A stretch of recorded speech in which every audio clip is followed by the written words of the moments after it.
Okay, we'll go ahead and get started. So good morning, good afternoon, and good evening, wherever you are in the world. As most of you know, I'm Sean Michael Morris, Vice President of Academics at Course Hero, and one of the facilitators, along with Stephanie Spiker, Anne Arendt, and Laura Summers of the AI Academy. It's my absolute pleasure to welcome you to today's webinar. I'm not going to take too much time here, as I know our speaker has a lot to cover, but I do want to express my excitement for this presentation. Academic integrity has been an important topic, especially since the advent of GenAI, and approaching it requires care and a perspective appropriate to this new challenge. I had the opportunity to talk with Antonio Byrd, our speaker today, a few weeks back, and what he has to say made me realize that there's a lot more to this topic than most of us suspect. So without further ado, I'll hand over the mic to Antonio and let him take it from here. Antonio, thank you for joining us today. Hello. Thank you so much, Sean, for that introduction and for bringing me on. Now, one thing that I will say right now, both to you and also to the audience, is that just as we were actually starting this conversation, my Google account has, or at least my Google Chrome, has suddenly stopped working. So it's a little difficult for me at this moment to actually share my screen. If you all have access to my slides, since we're having a little technical difficulty, maybe you all can kind of share that instead, and then we can just go through there. So I do apologize for that, since that was by sheer coincidence, a minute before, Sean. You know, you can always count on technology. We'll get on that for sure. Okay. Thank you very much. I appreciate it. This is why we have like the backup plan in case something doesn't. But thank you everyone for joining. I see that we have a lot of folks also from other parts of the country, other parts of the continent. Because I see someone is from Canada.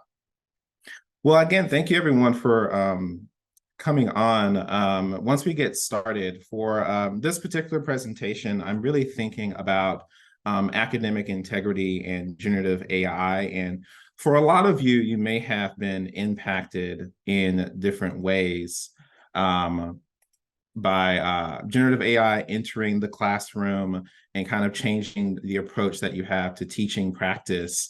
And so that is definitely something that I'm here to discuss with you all from my own perspective. Next slide, please. Thank you so much. So first, before I begin, I did want to just go ahead and get through some Zoom etiquette or permissions. First, you absolutely have permission to get comfortable as much as you can wherever you are, whether that means getting food, getting drink, doing some caretaking, even taking a break, anything else that you need where you are right now, you are more than welcome to do that.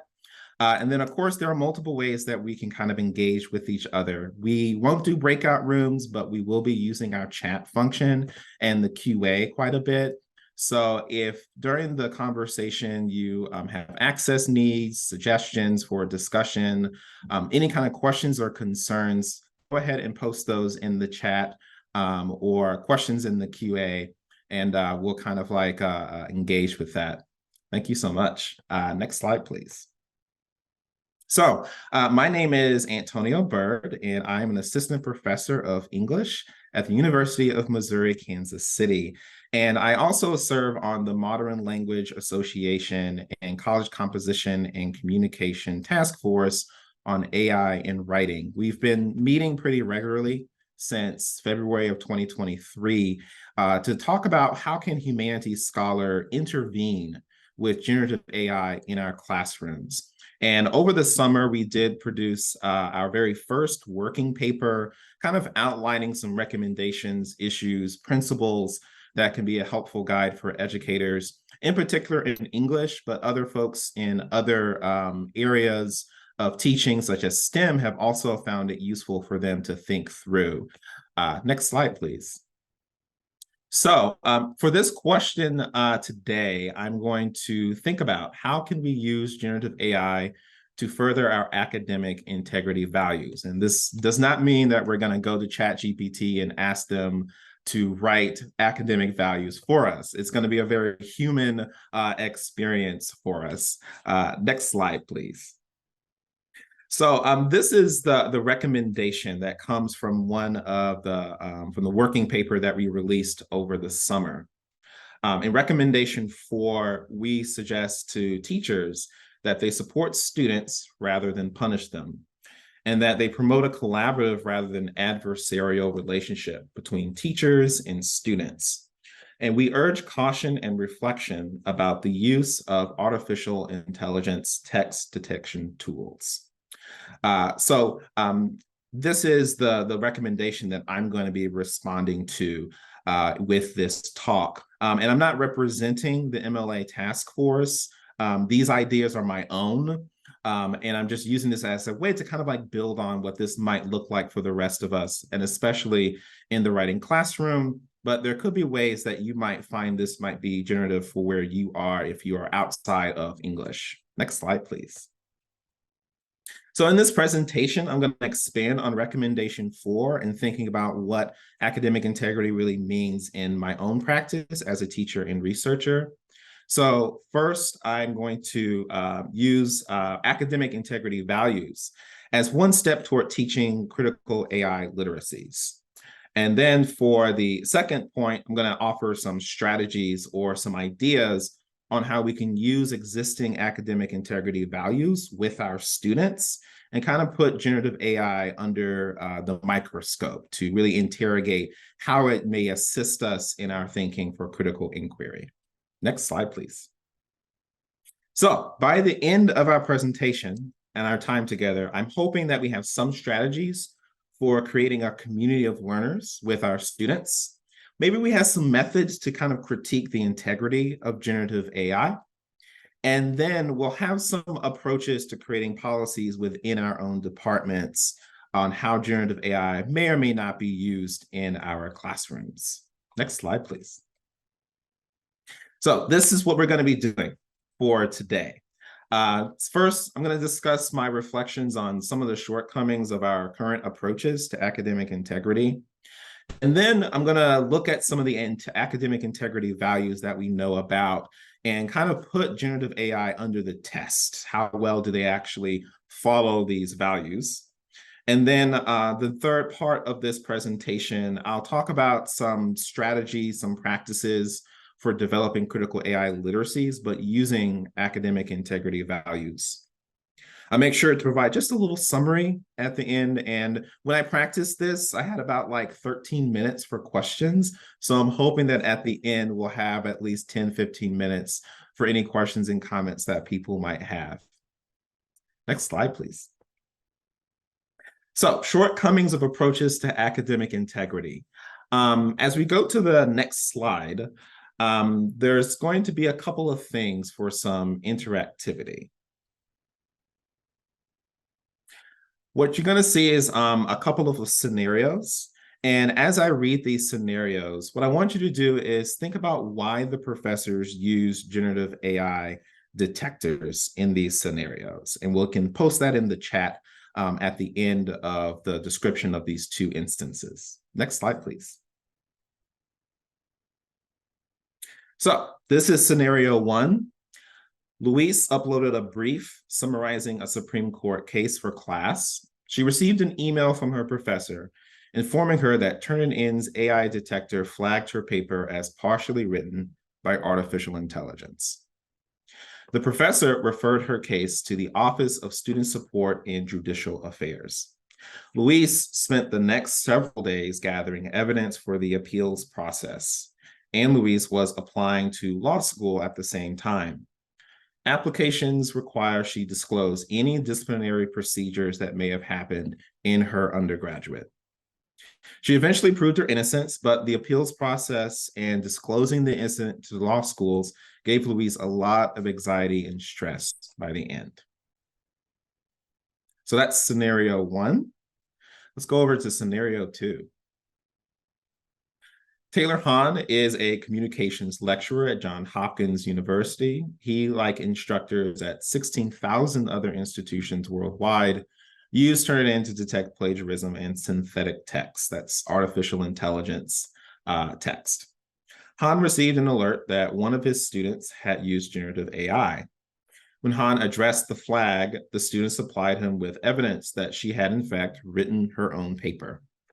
Han would later discover other instances of false positives, especially for papers written by English language learners. Next slide, please. So we're coming back to our question here, and you can post your thoughts in the chat. In each of these scenarios, professors had used generative AI detection tools. What's the motivation for them using these tools? And then, of course, if you want to post other thoughts in the chat for these scenarios, you certainly can. Do want to recognize that in the case of Louise, she was stressed and had a lot of anxiety because she had to go through this process of the appeals. You know, lots of evidence being gathered.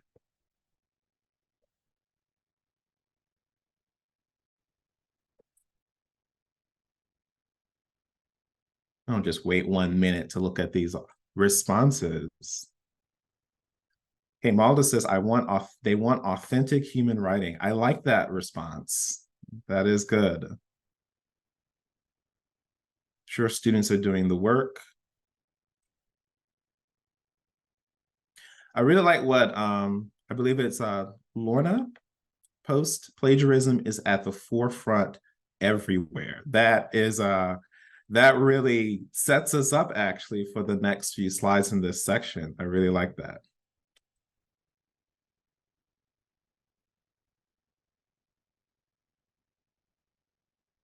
I like to know how they actually provide evidence that it was their own work. Yeah, that's a great question, Aaron. I'm thinking about like notes. I'm thinking about drafts. If they produce something in Google, sometimes you can kind of look at the draft history in the Google Docs. So trying to provide that evidence, I think, may have been part of the process.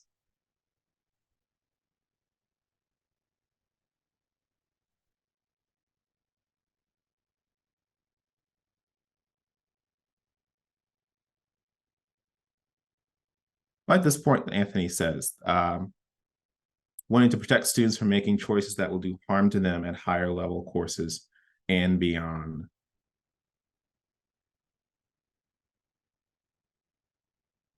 I like that there's a mix of things about like the intentions, trying to really think about the learning that students do, and then at the same time thinking about you know, what motivations that seem to be more about surveillance at the same time.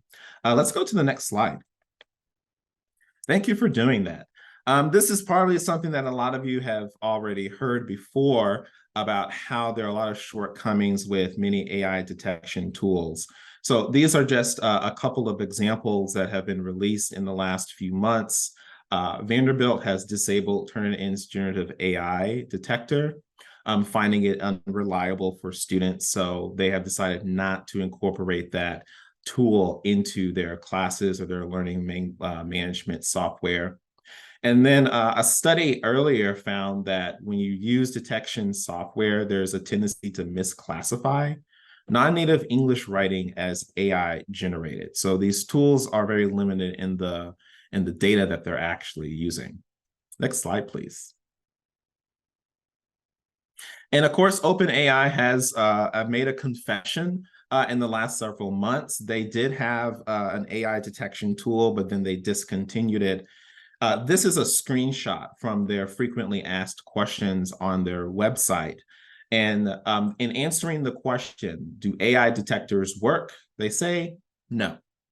While some, including OpenAI, have released tools that purport to detect AI-generated content, none of these have proven to reliably distinguish between AI-generated and human-generated content.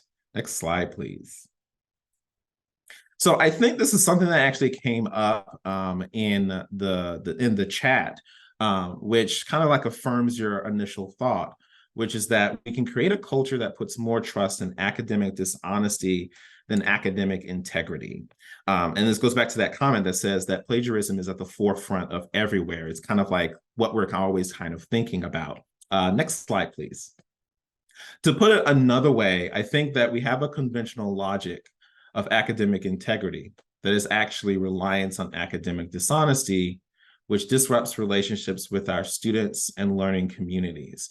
And a lot of this comes part of it from my own background. I was trained as a public school educator. I did do some public school teaching before I started teaching for colleges. And I realized that I am really good at talking about plagiarism and cheating, but academic integrity kind of like sits in the background. It is kind of something that we know what it looks like.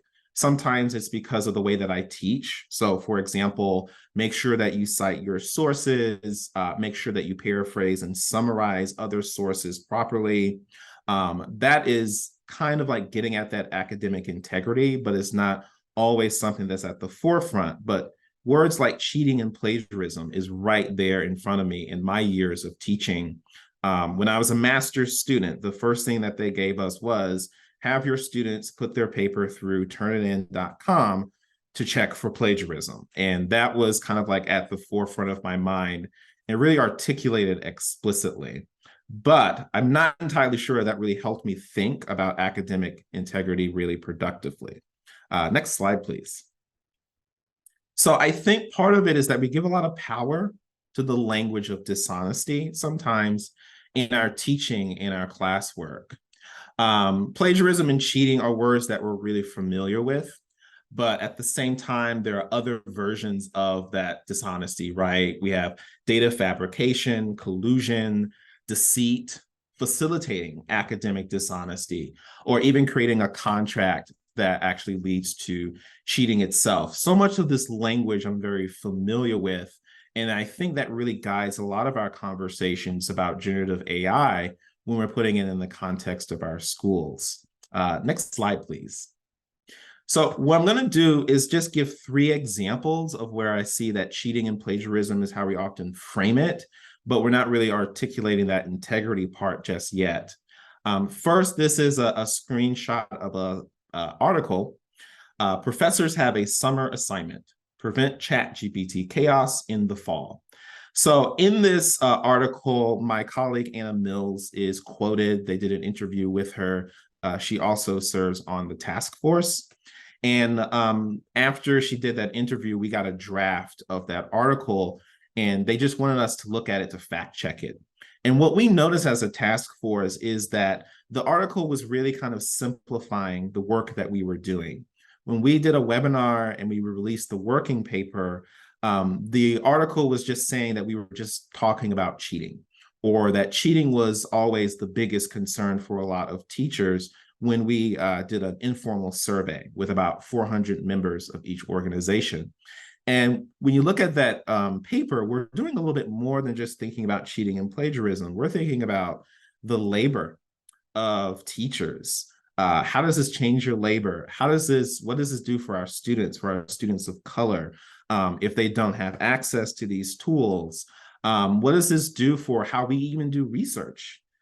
Scholars themselves are impacted by this.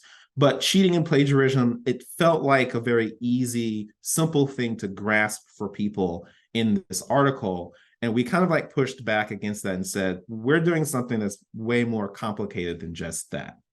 Next slide, please. Another example is, of course, Turnitin's website. These are a series of screenshots that I took back in August of this year. And I noticed that there's a tendency for the language to kind of lead with academic misconduct. So down here on the bottom left, it says, uphold academic integrity. Ensure original work from students and address even the most sophisticated potential misconduct.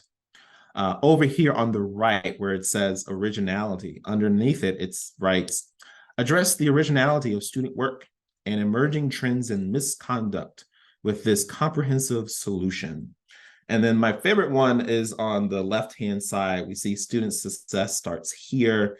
There's an emphasis on protecting AI, or protecting academic integrity, safeguard integrity. So the language for me is like misconduct, thinking about protecting academic integrity. But I'm really thinking about, how do we define this? What does this really mean to me? because I know what misconduct looks like, but there's a lot of power still, I think, given to dishonesty. Next slide, please. So I'm very curious. We've been into this almost a year. November is just next month, which is amazing to me. So in the last year, what policies has your institution published to support your response to generative AI in classrooms? You can post that in the chat, and I'll wait just a minute. Oh, Jennifer says none. Oh, no. We were hoping that there is something. I'm kind of curious, Jennifer, what's your teaching context? Do you teach for a public school? I'm just kind of curious. Ban, turn it in.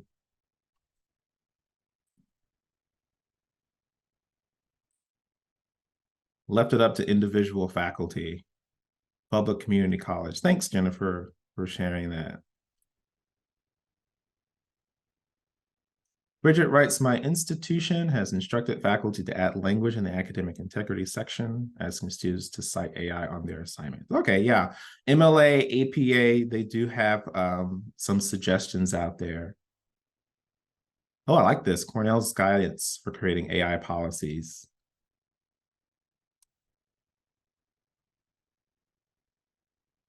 A work in progress.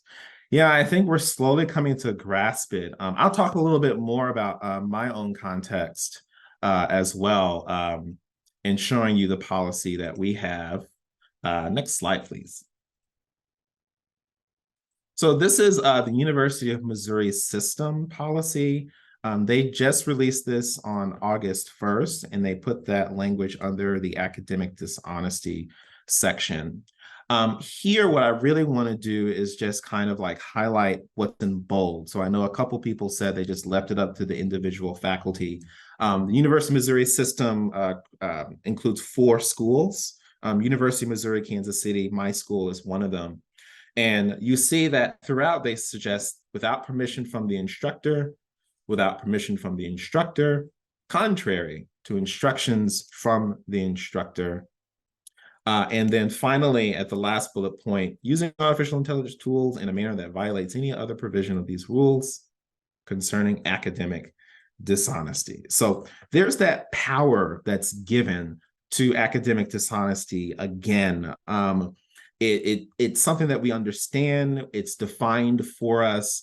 And at least for the UM system, they kind of like approach it to anything that concerns academic dishonesty is something that you're actually violating, but not finding that encouragement for, here's how you can do this for academic integrity.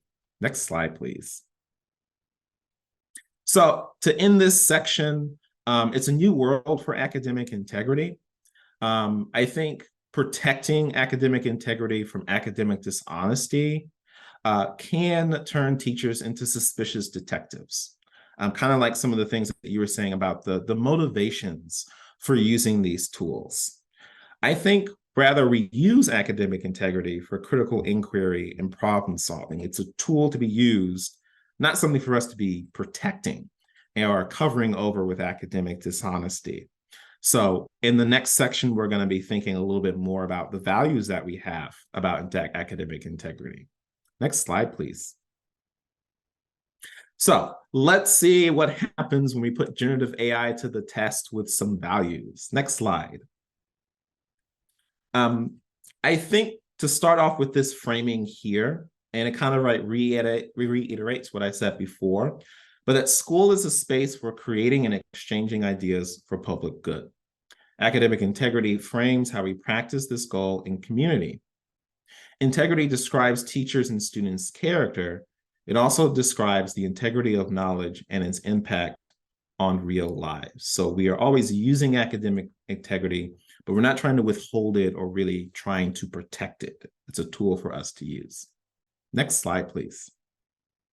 So post in the chat, what are our academic integrity values? What do you think are the things that we really value when it comes to academic integrity? And I'll wait just a minute while you post things in the chat.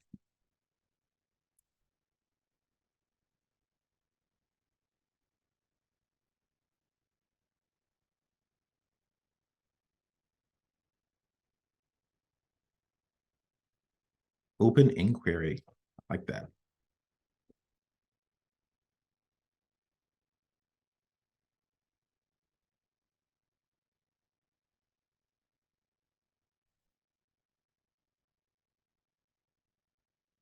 Linda says, do your work and face up to errors so that you can learn from them. Yes.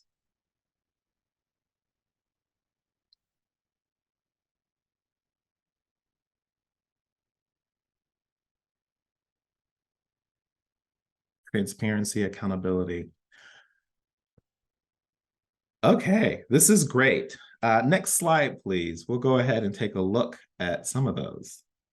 So this is a list of academic integrity values, a lot of them that kind of like overlap with some of the things that you have articulated here in the chat. This is coming from the International Center for Academic Integrity, and they have the third edition of their handbook called The Fundamental Values of Academic Integrity.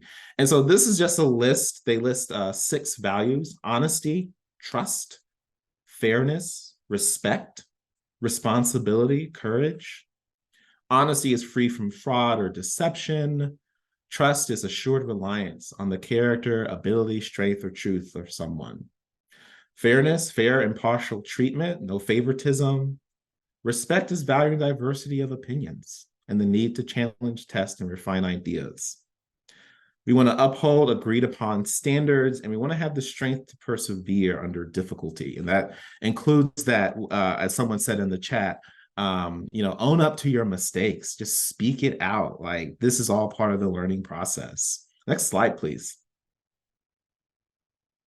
So my idea here is that instead of like interrogating our students, let's interrogate and surveil generative AI, but also the companies that make them. Their creators have a lot of interest, of course, in us using them. We can use these academic integrity values also in collaboration with our students. So let's kind of take a look at what's possible. Next slide, please. So what I've done here is that I've removed the definitions that was in the blue, and I've added some of the practices that exemplify these values. Honesty, give credit to the owner of the work. Clearly state expectations and follow through. Recognize the consequences of words and actions, show empathy. Endure discomfort for something you actually believe in. Be willing to take risks and risk failure. So we also, of course, don't want to give this idea that AI is like a human being, but I think that we can still kind of ask these questions. So post in the chat, do generative AI practice these academic values or not? Why or why not? Kind of take a look here and post in the chat. What do you think? Are they practicing these things? When we put prompts into the chat and we look at the output.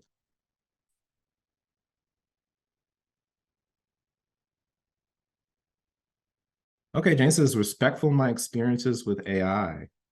It does sound very certain, right? It does sound respectful, depending on how you want it to sound.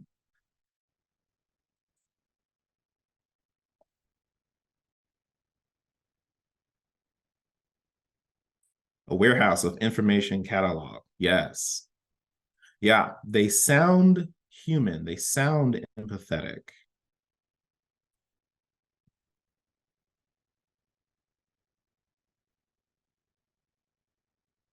And this is what happens if we just let it run on its own with no regulation whatsoever at all.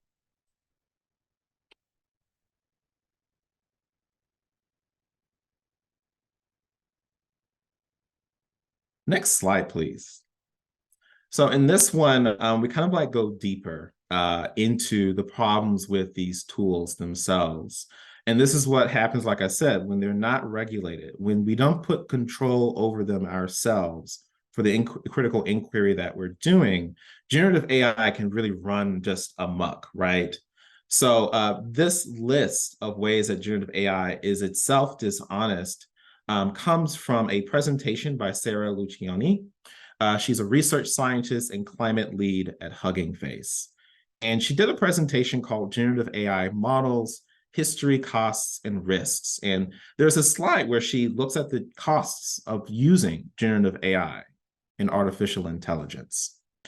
So when it comes to honesty, and I'm kind of mapping on her costs onto our values, generative AI creates false and misleading facts. Models lead to unknowing plagiarism. There's copyright infringement. Users can't distinguish a bot from a human being. We know that it's not fair because it's very biased. It emphasizes that Eurocentric language. Does it respect people? Obviously, these tools have not been designed or built to really think right about the consequences.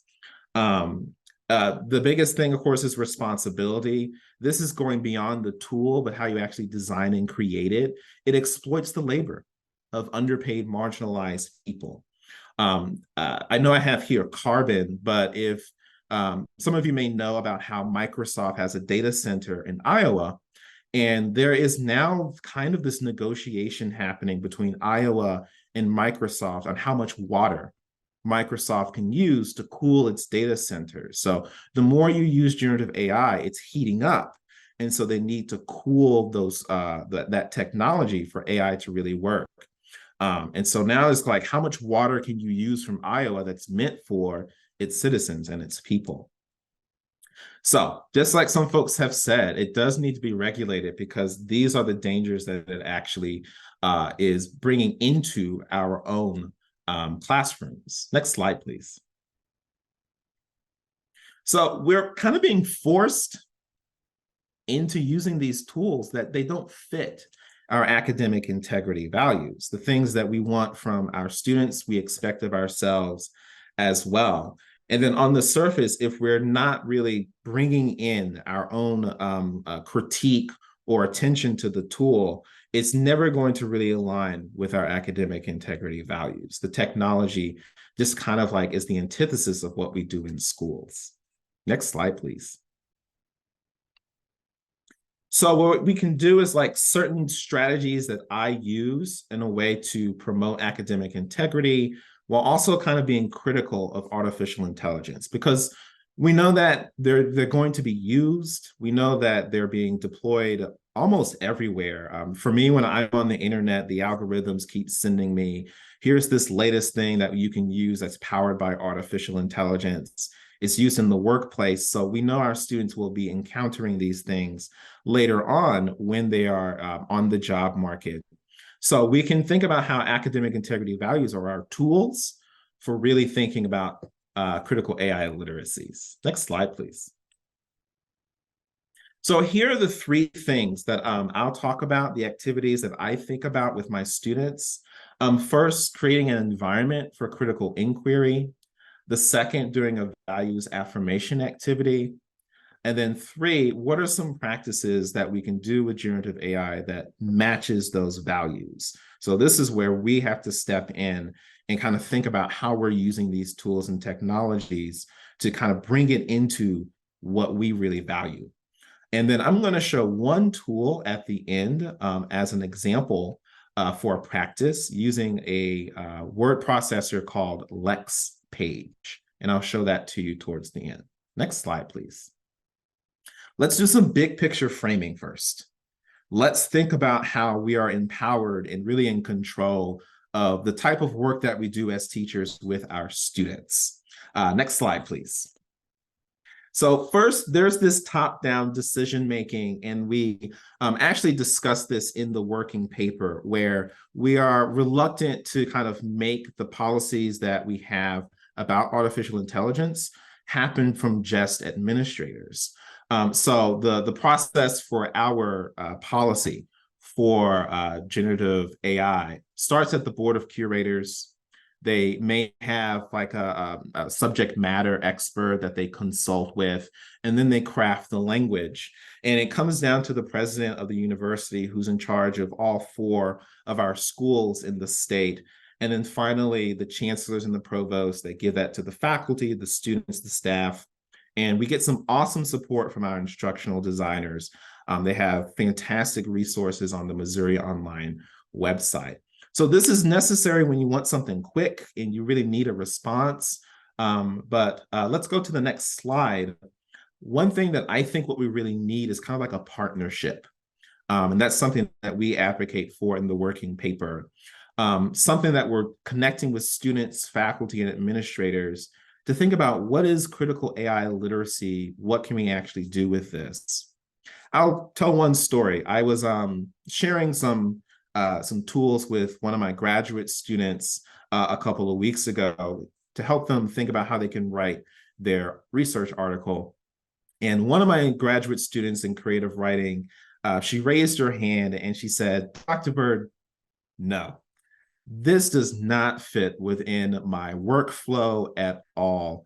As a creative writer, as a graduate student, this doesn't really work for me in any kind of way. And I thought about how she's an experienced writer. She's been writing for a really long time. And so not necessarily all the different ways that we use AI is going to be a good fit for how we work in our own writing. I'm going to pause here. Pam says we are finding that a lot of students are resisting AI big time. Yeah, that's what I got also with my students, graduate students. Granted, they were like, no, Dr. Byrd, we don't want to use this. This is not good for us. But that conversation is what I really like. It's a partnership with my students. I really like having the open conversation about what's useful, what doesn't really work for you. And then we can create policies that really matches that. So next slide, please. So just wanted to define some things for folks, what we mean by critical AI literacies. This is from Maha Bali's blog post, which I know is circulating quite a bit on social media. The post is called What I Mean When I Say Critical AI Literacy.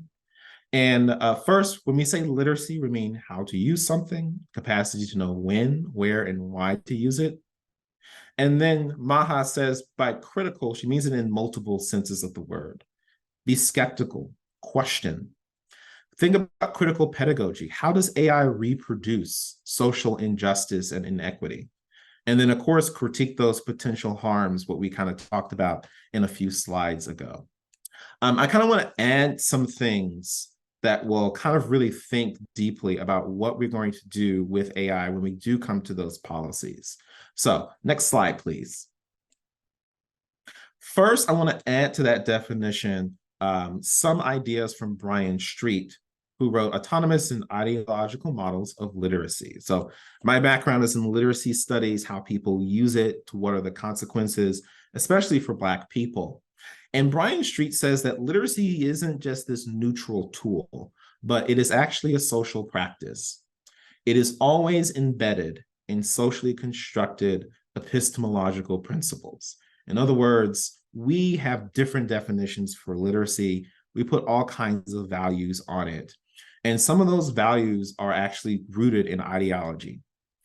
He says that ideology, the worldview, what we desire, it can dominate and also marginalize students. So if someone says no AI at all in my classroom, it's possible that an English language learner, an international student, actually finds that potential tool useful for understanding English. I had a graduate student who told me a couple of days ago that it's a great way for her to understand what she's writing. Sometimes she's writing things in English and has no idea what she said in English.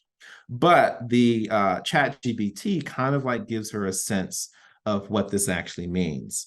It's also useful for people with disabilities as well, that there is some accessibility options for students who have disabilities. So when we say completely ban it, our ideology may be marginalizing certain students. Very complicated when we think about generative AI. Next slide, please.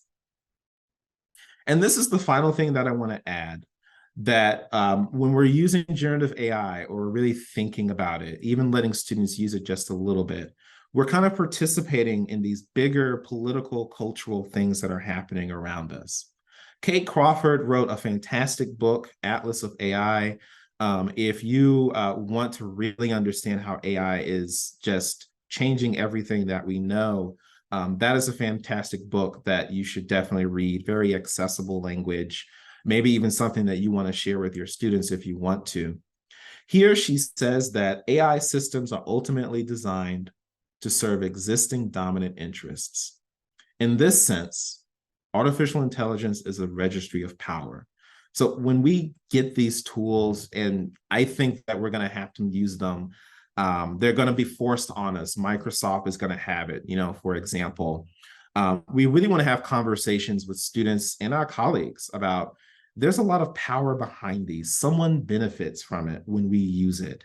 So we really want to think about what these policies actually mean in the grander scheme of what AI is doing to our social political world. Next slide, please. So first thing that I want to do is try to create a space for critical inquiry. That's what we're in school doing a lot, certainly in the university. Brent Anders has a blog post called How ChatGPT Can Help Prevent Violations of Academic Integrity. And the top 3 bullet points here under students cheat is something that really resonated with me.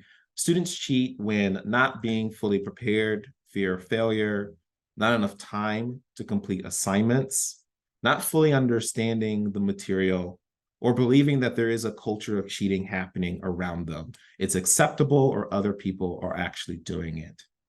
And so one of the things I'm thinking about as a teacher is creating meaningful assignments for them, but telling them that failure and flexibility is really the core. So if I had a due date that was really strict, I'm taking 10 points off every single day something is late. It is possible that the student says, well, I feel this pressure. I don't want to lose any points.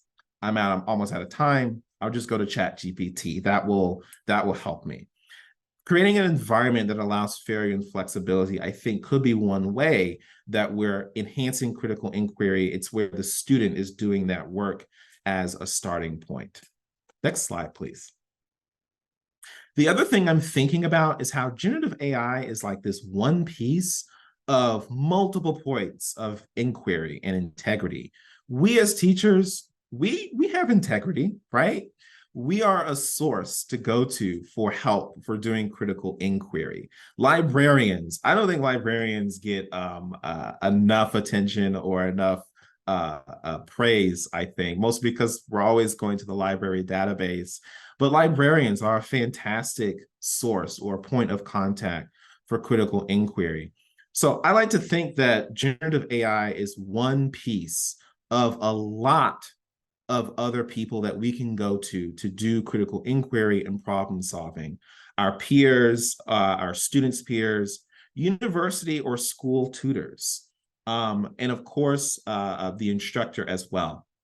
I put in red internet sources and generative AI because we know that even internet sources are still getting misinformation to us, right?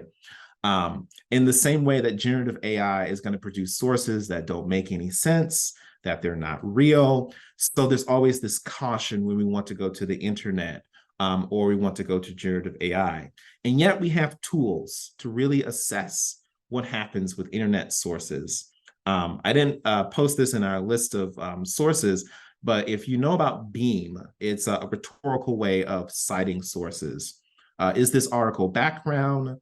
Is this something as an example of something? Am I going to use this source to make an argument? Or if I'm thinking about the method, the approach as well. Okay, thanks, Rita. Hope you have a good time. Next slide, please. So for this next part, what do you do with your students during the first week of classes? Go ahead and post it in the chat.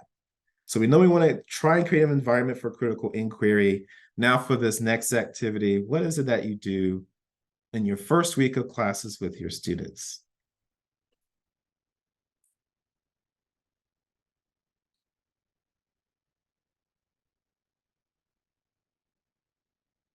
Community agreements. Christiane, yeah. On that last point, Lisa here is saying that they're sensitized to always achieve top marks. the ones trying to get into med school who have previously been rejected. Yeah, there's a lot of pressure, high stakes. And feeling those high stakes is one reason that you turn to it. How can we create a different kind of environment that invites that critical inquiry? Icebreakers, some games, laying out expectations. I'm really happy that there's lots of community building too, because that is exactly something that I'll suggest my own form of doing that. Yeah, next slide, please. So what I do, kind of similar to that community building, is a values affirmation activity. I think if you click on that, it should take us directly to, yeah, fantastic. Thank you. So this actually comes from the university in California. I learned this actually from a book called What Inclusive Instructors Do. Fantastic book if you're looking for something about inclusion in teaching. My students select 3 of these values. Sometimes it's really hard to choose the value. Sometimes they add to the list itself. And then if you scroll down a little bit to this second page, you'll find that then they'll kind of reflect on what these values actually mean to them. How and when are they really important to them? And then at the very bottom of the page, they then rate the following statements. Values I wrote about have influenced my life, thinking about how these values, they try to live up to them. And then these values are an important part of who I am. So this is a really good way for us to understand, what are the values that we bring in to the classroom? What are we really overlapping with at the same time? Okay, we can go back to the presentation and go to the next slide. So even though, you can go back 2 slides. Yeah, there we go. So when we think about academic integrity values, I want to put this out there that they're not necessarily neutral. They are coming from sometimes a background that might be really Western focused, that might be really focused on what we take to be more white or middle class in some kind of way. So when I do this value affirmation activity, I want to open it up for other students. What's valuable to you?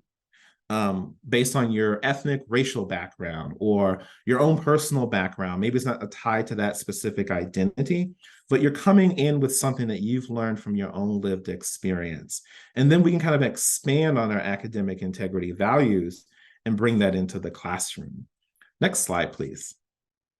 So if you click on that, this is just an example of expectations that I set up with one of my students just this semester. So after the activity, we got together, wrote on the board, what are the community values that we really have? Creativity, artistry, social, cultural, racial identities, belonging. And then over here on the right-hand side, I asked, well, what does this look like? What do we do exactly? If we have these values, how can we do that with our classes, with our class time with each other? Offering choices for readings, videos, and podcasts, contribute insightful ideas. We're really setting that expectation for each other. So if you're already doing that, you're on your way to like creating that environment for critical inquiry. And then finally, I have to think about my own expectations. What do they want me to do? The most favorite thing they like is post those presentation slides after class, Dr. Byrd. Okay, we can go back to our slides and go to the next one. So when it comes to my own grading, I use self-assessment. Students propose their own grade after they do a lot of thinking and reflecting on their performance over the course of the unit. Often it's in terms of that community values. So you're not just working individually, but you're learning with other people. How did your learning go in community during the first unit or the second unit and so on? But I've added these questions to my reflections in the self-assessment because I'm really curious to know how you're using generative AI. My thought is that if I kind of create this environment for critical inquiry, for flexibility and failure. I think they're going to be honest with the generative AI and how they're using it. And my whole goal is not to find out who's plagiarizing or who's cheating. At this point in time, with what we know about I really just want to know, what are you learning from any of this if you're actually using it? So I asked them, how did you use generative AI during the unit? Share what use of generative AI contributes or not to learning while doing the project or completing assignments for the unit. And then share how generative AI can support or deter you from practicing the values that we established in our class. So this is really major for me. Again, I'm not trying to catch my students or anything. I really want to know, as a partnership, what is it that you're doing with this? I need to know what you're taking away from this. Kind of like my graduate student who said, no, I don't want to do it. And I registered that in my mind. Okay, that's not very valuable to them. Got it. So this is what I do to kind of learn what they're doing. Next slide, please. We got 9 minutes left, everybody. Okay, how can we use generative AI for academic integrity? Here I listed those different types of actions. I know we're almost out of time, but if you can kind of post in the chat, if we're going to rein in generative AI into our values, what do you think could be some specific activities that we could do with generative AI, knowing all of the caveats that come with it? And feel free to post, I'm not sure yet.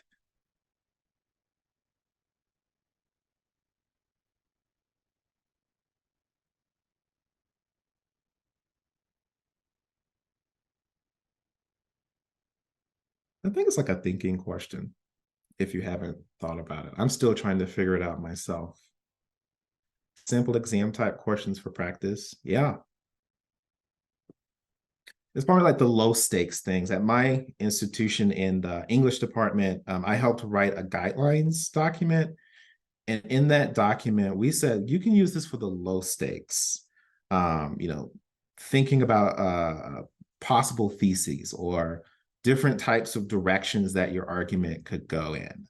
Low stakes assignments is what we're encouraging all of our graduate teaching assistants and high school teachers to do. Create sample plans. Yeah, we also have to think about teaching, right? I used ChatGPT to help me think about like what's the structure of this new class. Granted, the advice that they gave me was pretty much what I could have done myself, but it was kind of nice to see that my ideas were being affirmed, I should say. Involving the students in designing the syllabus as the main stakeholders. Yeah. And this is with our values. Like, we want to attach them to this if we can. Next slide, please.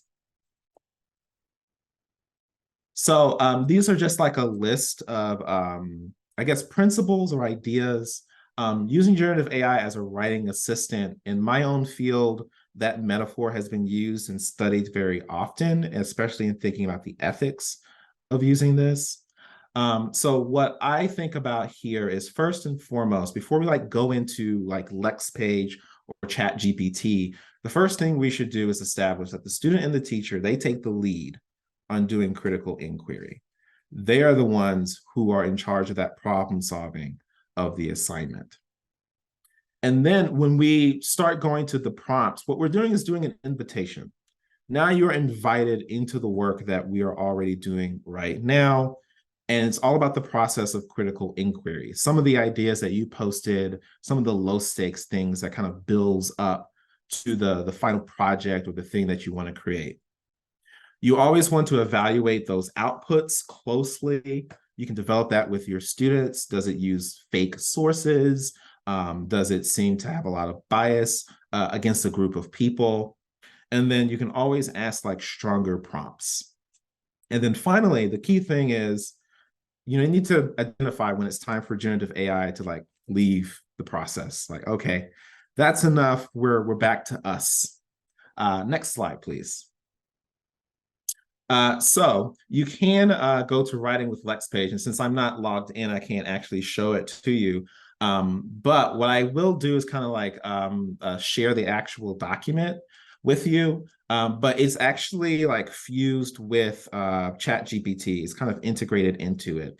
And what happens is that Lex can be something that you can ask questions of throughout the actual text that you've written. It does generate language if you want to, but there's an option at the top that says show AI written text. So if a student is using Lex Page, they can go to the top of the page and they can click on, it's kind of shaped like an eye, and it'll say, here's the AI written text. So I use it myself to ask it, are these sentences clear?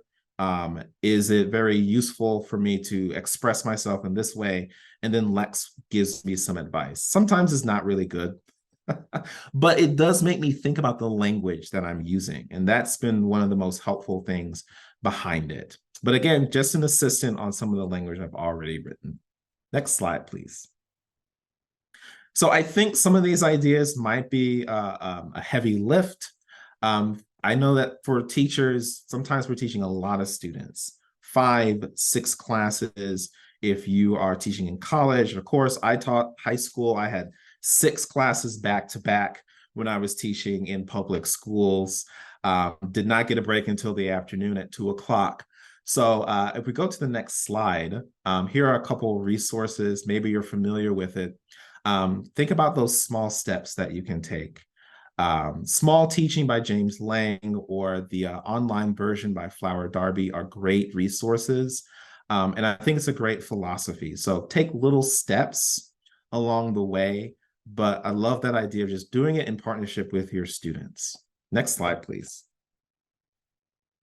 So in summary, we can go to the next slide. Generative AI, they're inherently academically dishonest, but not our students. Use the values that we have and the community values that you create with your students to then kind of like think about what does a critical AI literacy look like. And then third, finally, think about how you're kind of like pulling generative AI into a web of resources. We've been doing this teaching and learning for a long, long time. Generative AI wants to be a part of the gang, and like, well, you have to do it according to how we do things. And we're going to kind of like bring that into the values that we really use for our critical inquiry. Next slide, please.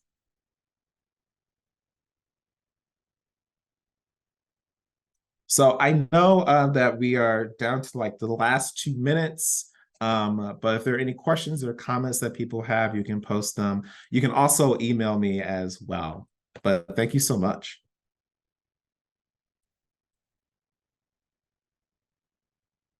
Thank you very much, Antonio. This was fantastic. I know this was really useful to a lot of people, and I really love the way that you reframe academic integrity in such a really important way for us to really be thinking about this. Gen AI is reframing everything else, so we probably better do some reframing ourselves. So yeah, this was fantastic. Thank you everybody for being here and for joining. Please do post any of your thoughts or comments in our YellowDig community for AI Academy, and we'll see you again soon. Thank you so much. Thanks.